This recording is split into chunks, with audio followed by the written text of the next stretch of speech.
Red Light's on, segment 2. We're not going to disparage Brian because Brian's a really good-looking guy, but we may have gotten better looking. I don't know.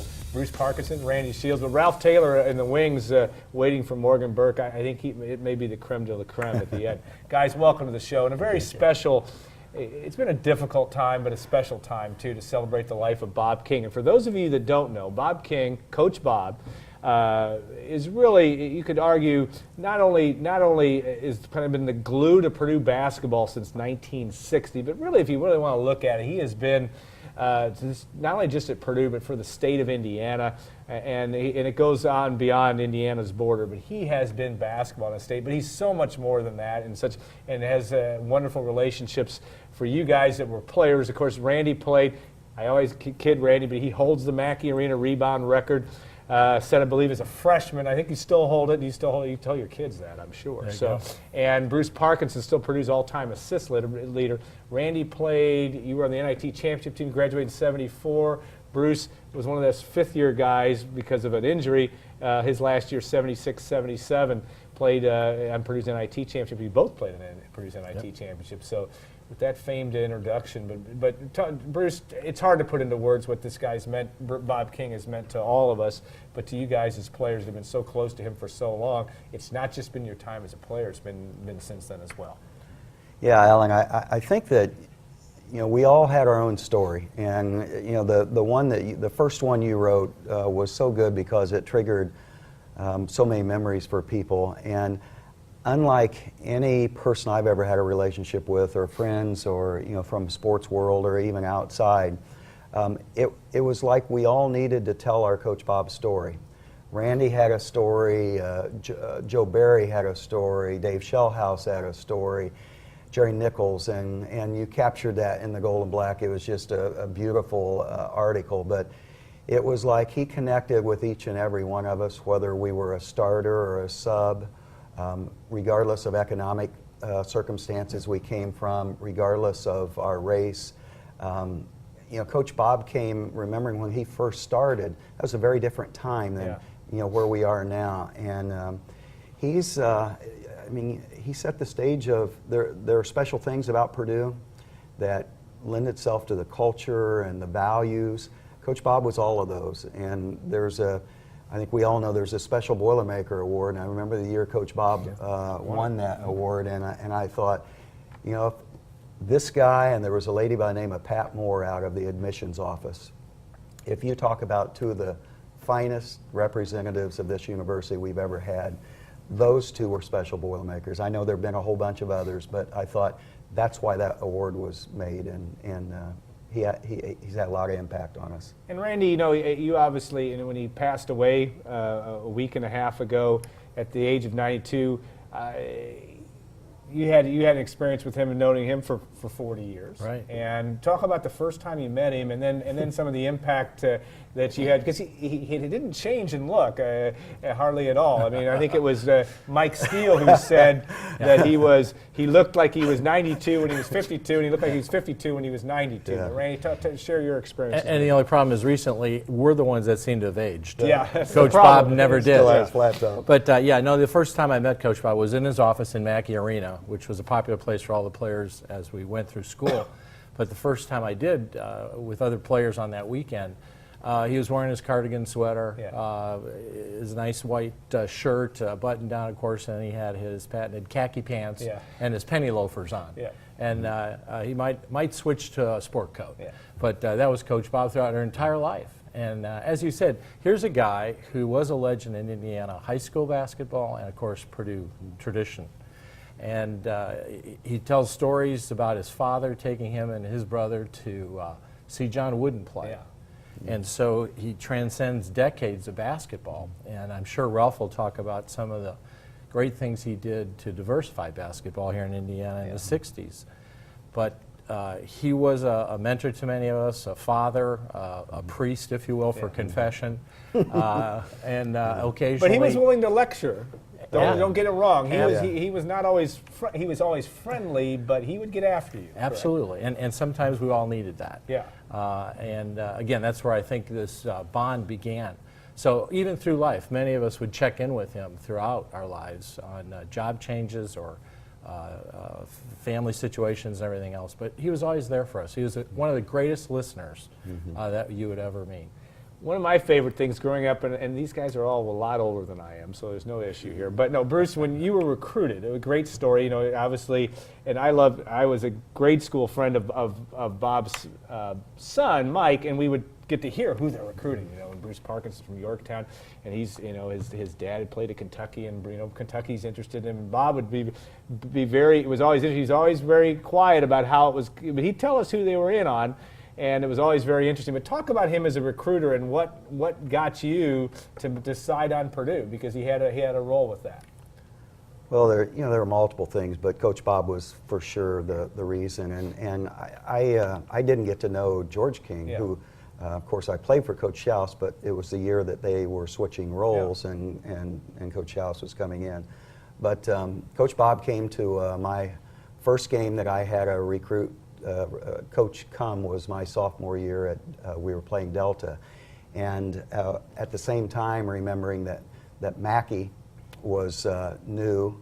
At that time the uniforms, Purdue had the V-neck uniform, and if you were a guard, this what we were running, and we were watching Rick and Billy, and it's like so then Bob is there, and he was the first one there, and he was so anti that. The other place I almost went was Tennessee, and this is before they had all these rules. And there's a whole clip of what it was like on a Tennessee recruiting visit. Well, at Purdue, it was just, it was nothing like that. But it was Bob, and there are no promises. No, it's just as so many of us have said, it was like the passing of torch from the father we grew up with to this was our next one, and so he and then of course most of the later years here he's been in administration, but still had an influence. And when you think of recruiting, the guy that a lot of people don't remember that went on those visits with him or that would hook up with him was Bob Williams. Yeah. Shooting the Star. I think it was Shooting the Stars. That's right. From Indianapolis the Star. I think there's nobody who saw as many high school games as those two, and they were very close. Yeah. And they'd always meet at a lot of the same gyms when Bob was recruiting and Bob Williams was writing about whoever that feature person was. Yeah, it's amazing how the world has changed in terms of our business with websites and 5-star, 4-stars, and all on down the line. And it did start with guys like Bob Williams and Bob King.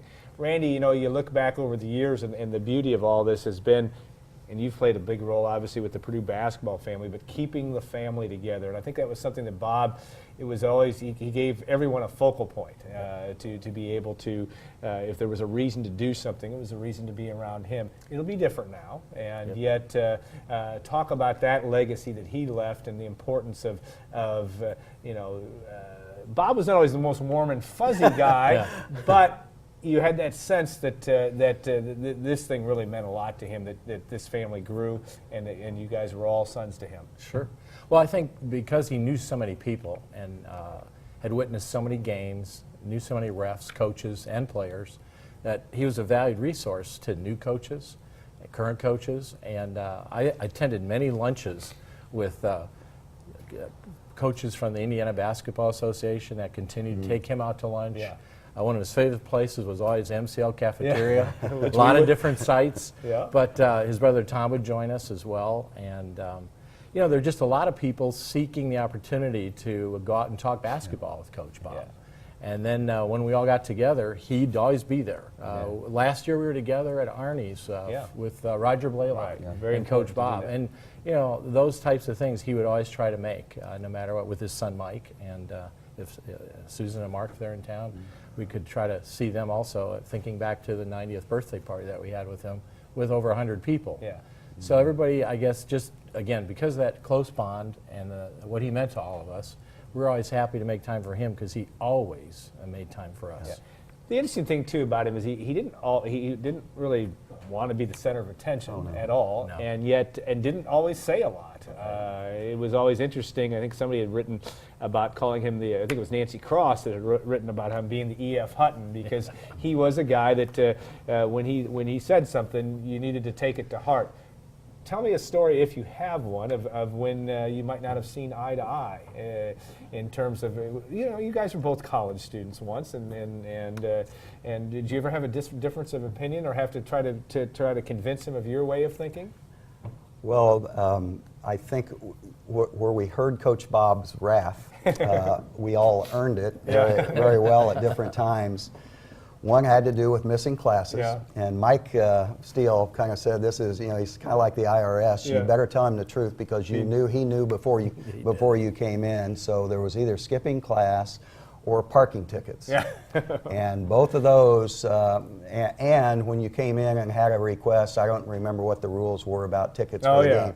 Coach Bob was the one who doled the tickets out for the game, so you could catch you could catch something from Coach Bob's more tougher side on any of those three issues. Yeah, I do remember. I remember Purdue's trip to the 1980 Final Four, and a conversation we'd let Brian Walker defend himself, but they went at it for a while about how many tickets Brian thought were his to the Final Four, which was only about 30 miles from his home. But Randy, talk about your special moments and the things that may not be basketball related, but that have meant so much to you over the years with him.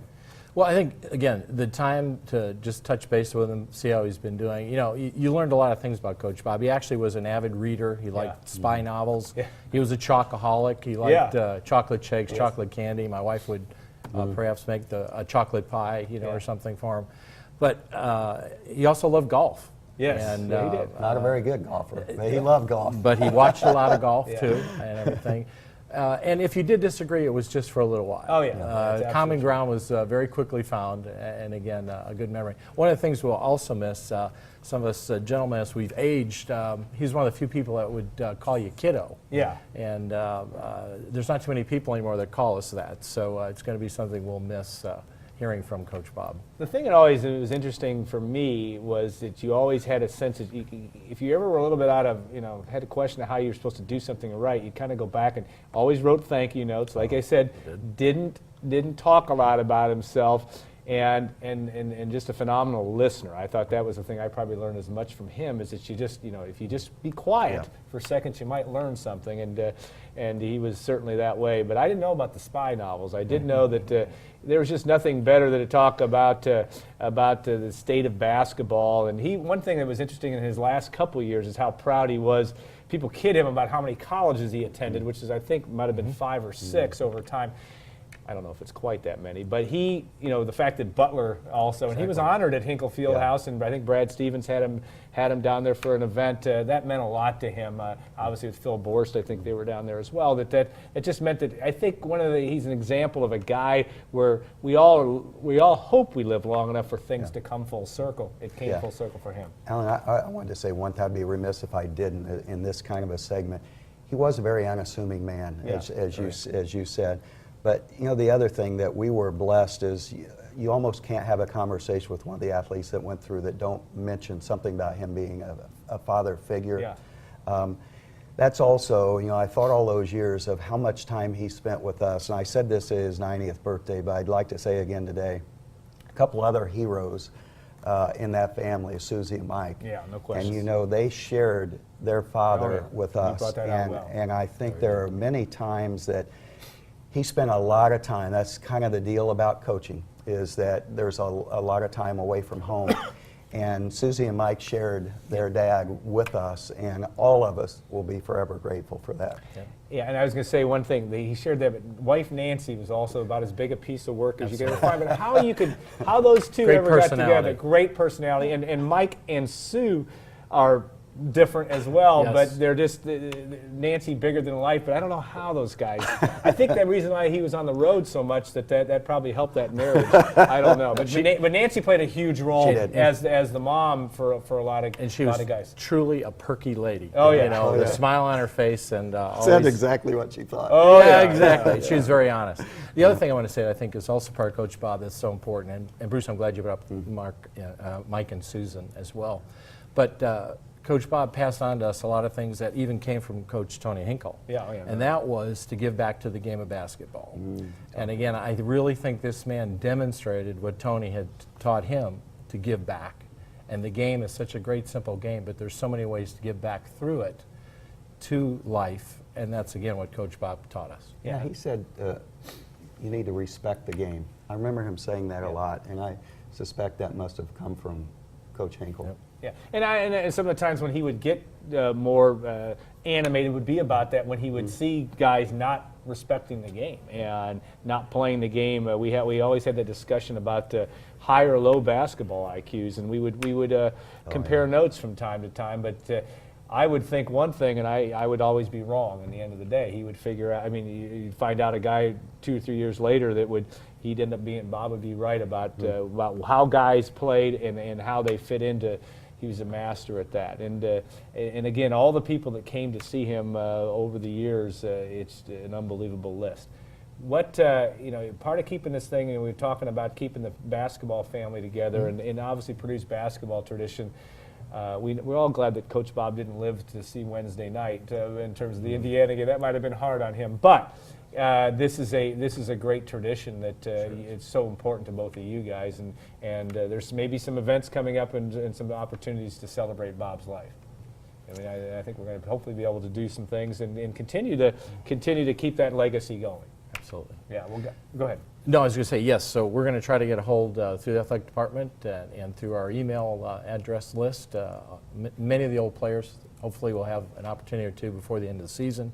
Try and get the family back together and get Mike and Susan here with their families and talk over some of the great times again that we've had with their family and Coach Bob. Yeah, that's part of the fun of this is that we get a chance to talk about it and relive all those memories. Well, guys, thank you so much for sharing your time and making the trip up here. Neither of you guys, it's not an easy journey for you today, and we appreciate that very much, and we'll look forward to kind of continuing this celebration into perpetuity, I guess would be the way to say it. And we really have enjoyed. It's given me an experience to be able to see and be around some of my boyhood heroes with Bruce Parkinson and Randy Shields. So again, guys, thanks so much, and we'll look forward to bringing in Ralph Taylor and Morgan Burke, and we'll talk more Bob King and other things on down the line on Gold and Black Live. Going to the Purdue game? Stay at Hilton Garden Inn, West Lafayette at the Wabash Landing. Your family will love the well-appointed guest rooms, the pool, whirlpool, fitness center, the breakfast buffet, and the amazing Hilton Garden Inn staff. Located just 4 blocks from Purdue University, Hilton Garden Inn has long been the choice for Purdue fans. Call today for a reservation and make Hilton Garden Inn your #1 choice. Check out the Purdue collection now at Follett's. Boiler up with Nike Fantastic T-shirts, League and Champion fashion colors. Simply fabulous, simply Follett's. Purdue pride everywhere on game day. Nike sideline, worn by the team, by the players, and by you. And make every day game day with tailgate toss. Follett's, Purdue pride, a Purdue tradition, 17 game day locations.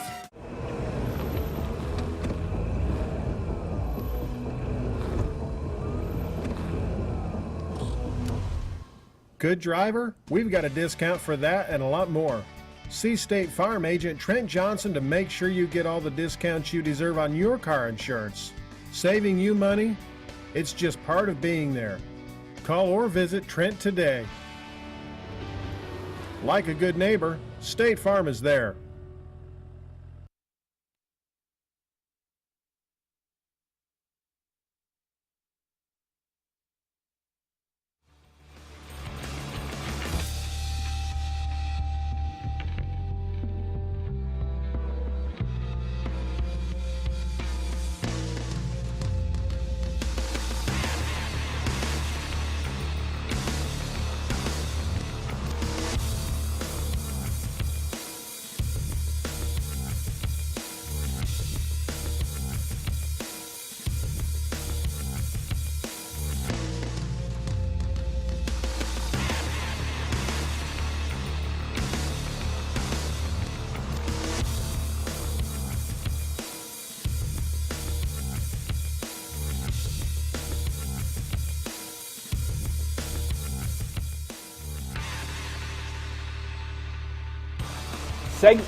segment 3, Golden Black Live, and I think we have improved. Like I said, every segment from Brian to Randy and Bruce, and then of course Morgan Burke and Ralph Taylor. It's a better looking group, and of course maybe I'm the common denominator. I don't know, but Morgan Burke here needs no introduction. Ralph Taylor needs no introduction.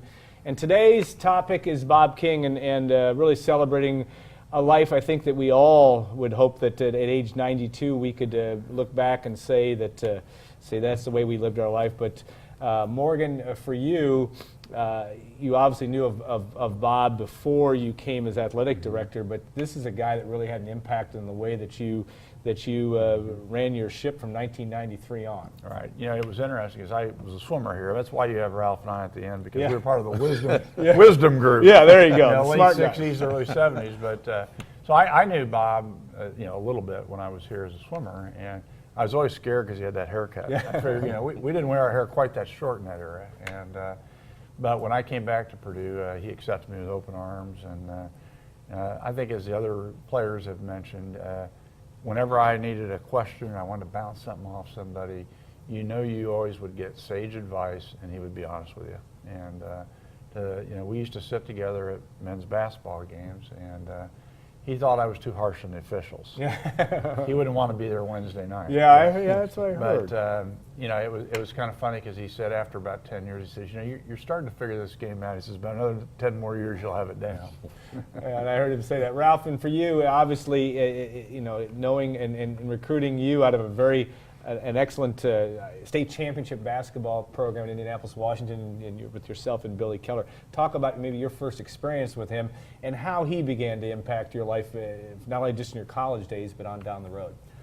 Well, I first met Coach Bob my senior year at Washington High School, and he was coming to the games recruiting Billy Keller and I, and he was kind of a nondescript person, wasn't a flashy dresser, and he had this crew cut, which I thought was interesting. And both Billy and I decided to come here, and when I reflected on that, I realized Billy nor I knew who the head coach was. We just kind of assumed it was Bob King.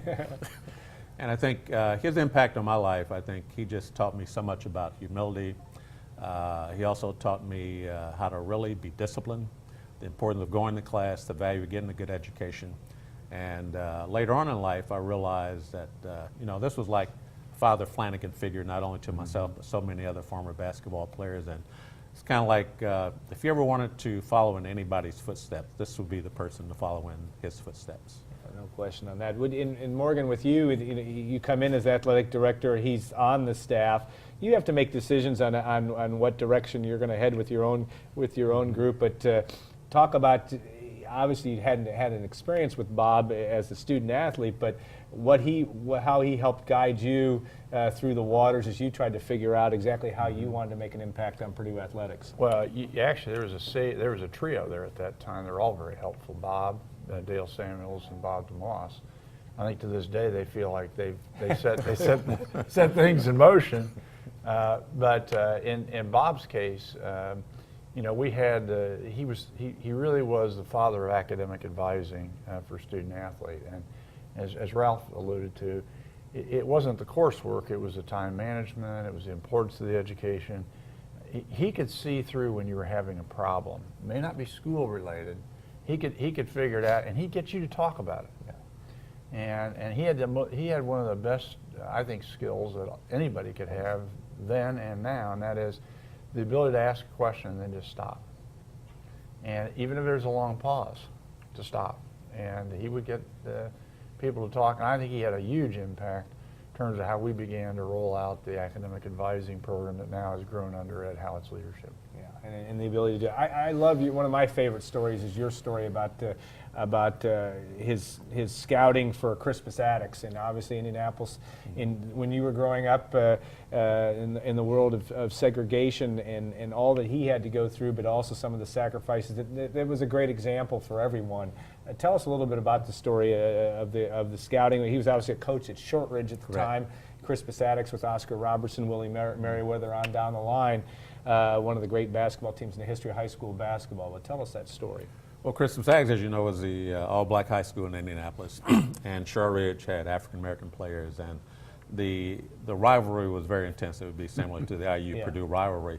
And every year, Shortridge would get defeated by the great Crispus Attucks teams with the Big O in sectional play.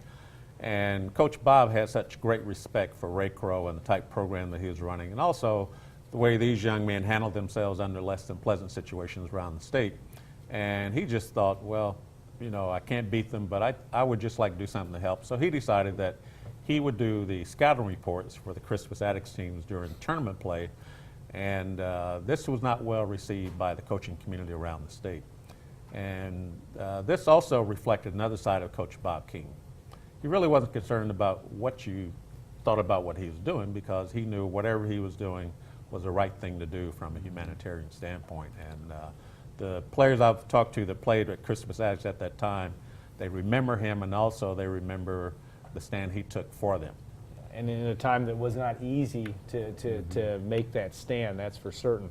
Morgan, you have in all your time and all that counseling, but also a guy that's fun to talk basketball with. We were talking about that. There's just nothing like the opportunity to sit and talk. But what did he teach you about not only just, you talked about the officiating, but also just on how you can evaluate and look at what's going on the floor? What kind of things did he bring to the floor for you? Well, he said, don't watch the ball as much. Yeah, yeah. And I said, well, I thought that was the purpose of the game as a fan. And but you know, he would always be interesting. We'd sit there if we had a few minutes for the game, and I said, well, Coach, what do you think was the scouting report? By golly, he knew it. I mean, he knew the players from each side. He knew their stats. He must have spent a lot of time for each game.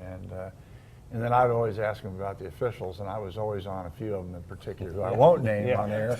Some of them are still officiating. We may have them this weekend. Yeah, he was funny. He'd say, "You're just, you know, you haven't been out there. You don't know how quick the game is. They're bigger and they're fast." I said, "They're bad, Bob."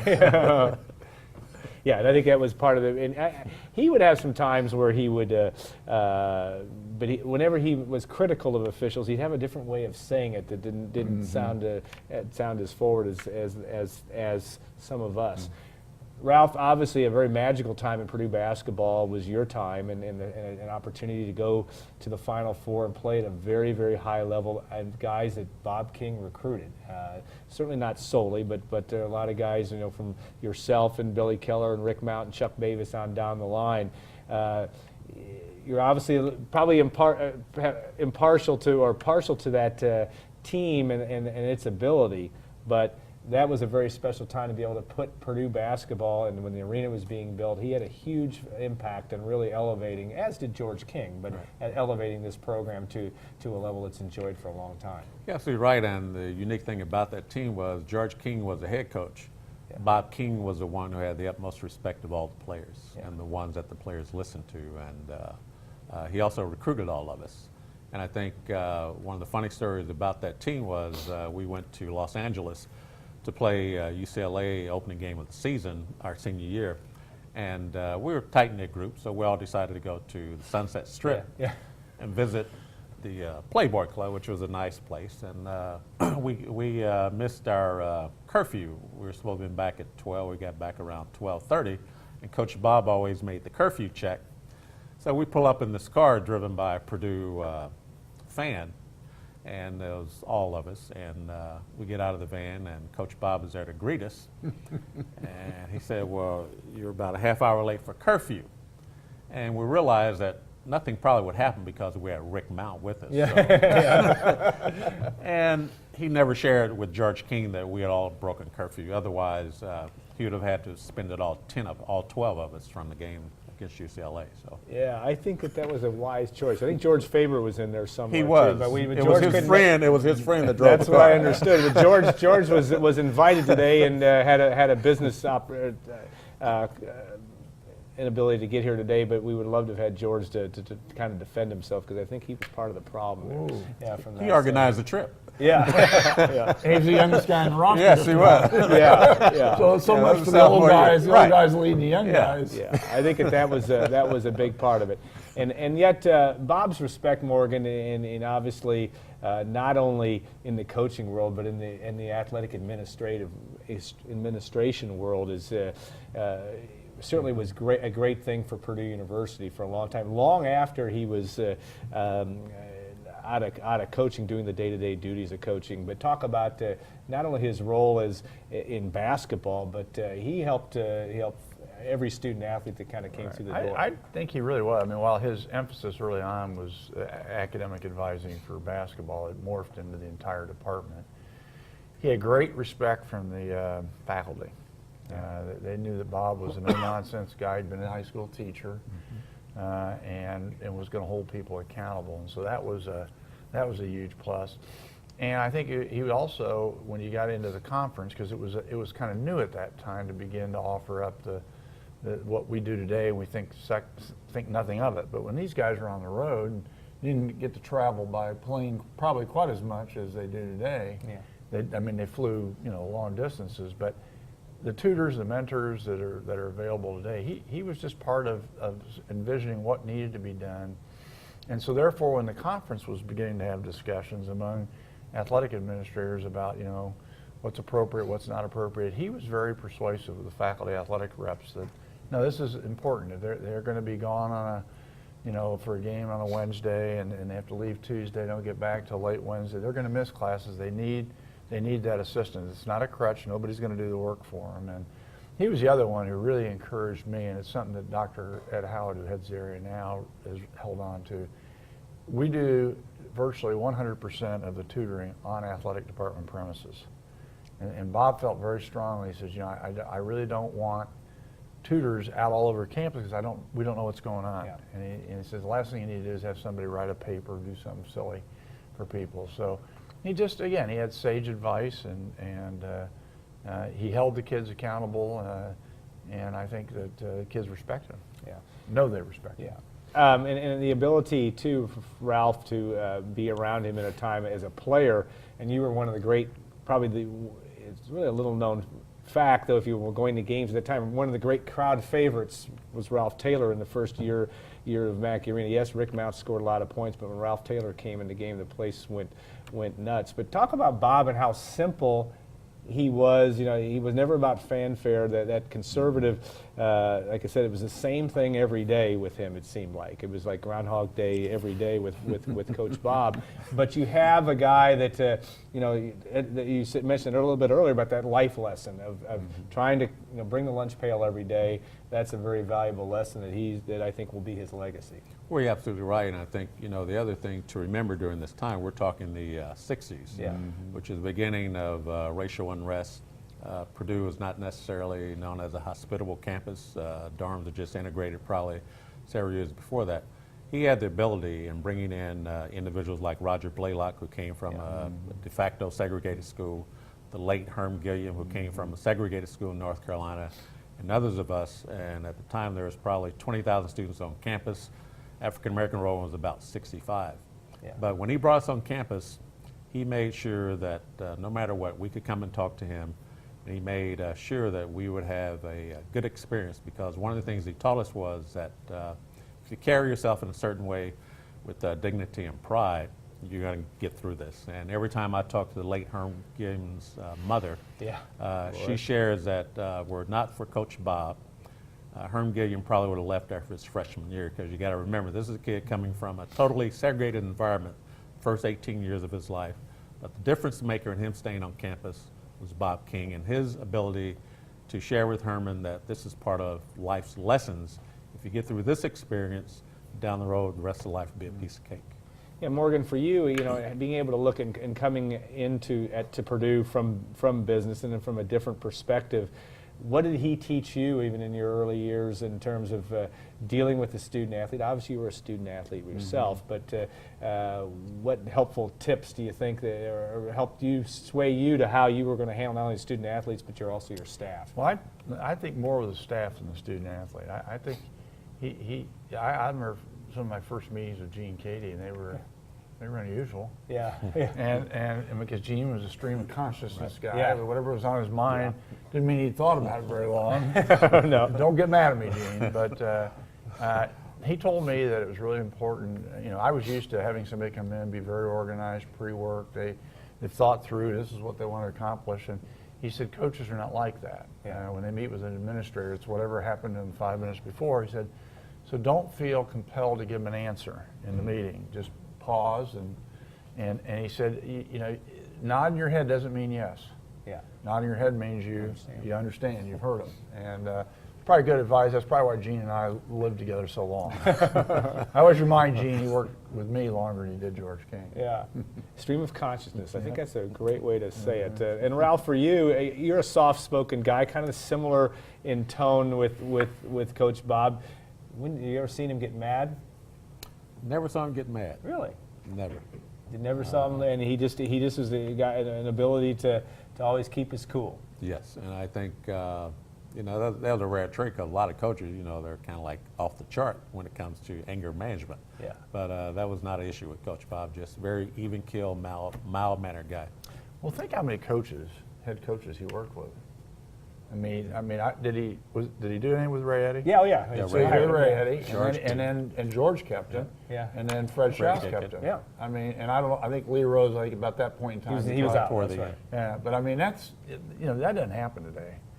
I mean, you have to have, it just doesn't happen. Yeah, it's funny because so he's got to have some, tremendous respect from those guys. And even a guy like Lee Rose, and I heard from him last week about, again, the respect for even a guy like that was only here for 2 years has for Bob King. Well, gentlemen, thank you so much for your time. We could go on and we do a couple shows on this, but it really is a celebration of a great life, and in its own way, it's been cathartic to be able to talk about this, I think, for everyone, and yet it's also an example of how we're all supposed to do things, and I think that will be his legacy more than anything. So, guys, thanks again, and we'll look forward to having you.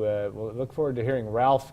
It'll be the next home game, Next Michigan home game, State. yes. I bet you'll be a better game than Indiana game. That's my wish. See, that was the only time we mentioned the IU game here, which is actually by. Thank you. We've had a lot of questions about it, but I've ignored every last one of them. So, and guys, we'll look forward to doing that and watching the rest of this basketball season in the memory of Bob King as well. All right, I want to thank Kim and Gordon and all the folks at WLFI for all the help today. Lydia, for sending us the questions, which we didn't answer very many today because we got to talking. But guys, thanks so much also for Randy Shields and Bruce Parkinson.